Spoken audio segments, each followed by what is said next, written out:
ആഭ്യന്തരമന്ത്രി രമേശ് ചെന്നിത്തലയെ വെല്ലുവിളിച്ച അർജുൻ ആയങ്കി വിരട്ടരുതെന്നും വളർന്ന പാർട്ടി വേറെയാണെന്ന് ചെന്നിത്തലയോട് അർജുൻ. ഒളിവിലുള്ള എന്നെ പിടിക്കാൻ പറ്റുമെങ്കിൽ പിടിക്കൂ എന്ന് പോലീസിനും വെല്ലുവിളി. ആയങ്കിയുടെ 2 സുഹൃത്തുക്കൾ കസ്റ്റഡിയിൽ.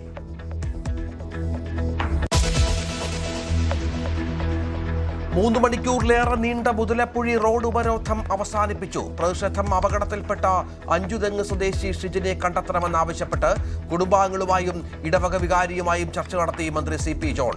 രക്ഷാപ്രവർത്തനത്തിലെ കാലതാമസം ആശങ്കാജനകമെന്ന് ലത്തീൻ സഭ.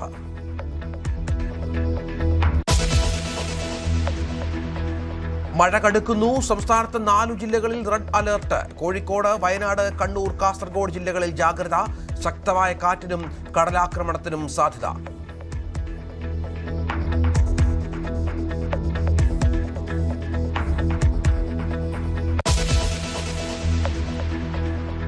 അമേരിക്ക ആയുധക്ഷാമം നേരിടുന്നു എന്ന റിപ്പോർട്ടുകൾ തള്ളി ഡൊണാൾഡ് ട്രംപ്. വിവരങ്ങൾ ചോർത്തിയവർക്ക് നീണ്ടകാല ജയിൽ ശിക്ഷ നൽകുമെന്ന് മുന്നറിയിപ്പ്. യുഎസിന്റെ പ്രധാന മിസൈൽ പ്രതിരോധ സംവിധാനത്തിന്റെ ഇന്റർസെപ്റ്ററുകളിൽ 80% തീർന്നുപോയെന്ന് റിപ്പോർട്ട്.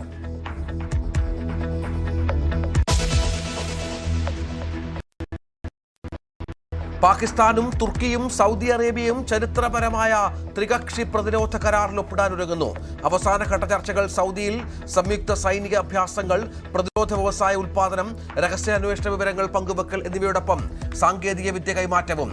സൗദിയുടെ സഖ്യരൂപീകരണത്തിൽ ഇന്ത്യയ്ക്കും ആശങ്ക.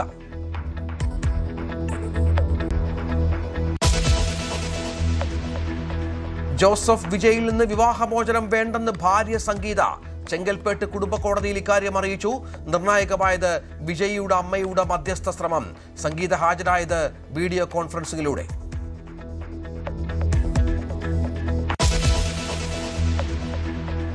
തൃണമൂൽ ശിവസേന വിമതരുമായി നിർണായക കൂടിക്കാഴ്ച നടത്തി പ്രധാനമന്ത്രി.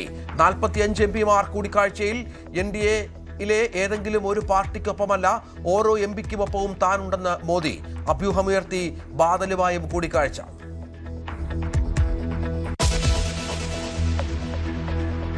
വടകര MDMA കേസിൽ കീർത്തനയ്ക്ക് വ്യക്തമായ പങ്കുള്ളതായി പോലീസ്. വാട്സ്ആപ്പ് ചാറ്റുകളിൽ ലഹരി വിൽപ്പനയുമായി ബന്ധപ്പെട്ട കാര്യങ്ങൾ ചർച്ച.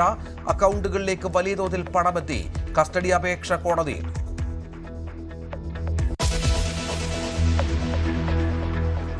പാർലമെന്റ് മൺസൂൺ സമ്മേളനം 15ാം ദിവസവും പ്രക്ഷുബ്ധം.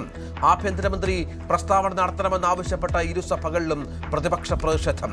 അയോധ്യ രാമക്ഷേത്ര സംഭാവന കൊള്ളയിലും ചർച്ച ആവശ്യം. മണ്ഡല പുനർനിർണയ ബില്ലിൽ നിലപാട് മയപ്പെടുത്തിയെന്ന അഭ്യൂഹങ്ങൾ തള്ളി DMK.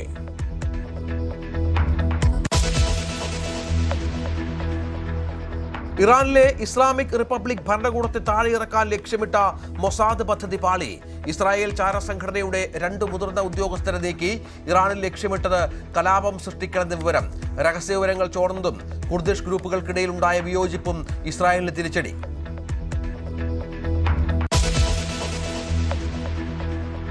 ബംഗാളിൽ ലൗഡ് സ്പീക്കറുകൾക്കെതിരെ ശക്തമായ നടപടി തുടർന്ന് സർക്കാർ. 5000-ത്തിലേറെ ഹിന്ദു മുസ്ലിം ദേവാലയങ്ങളുടെ ലൗഡ് സ്പീക്കറുകൾ മാറ്റി. 4200 എണ്ണം മസ്ജിദുകളിൽ നിന്നും 1096 എണ്ണം ക്ഷേത്രങ്ങളിൽ നിന്നും മാറ്റി. വിവേചനമില്ലാത്ത നടപടിയെന്ന് മുതിർന്ന പോലീസ് ഉദ്യോഗസ്ഥർ. മുസ്ലിം നേതാക്കൾ പ്രക്ഷോഭത്തിന്.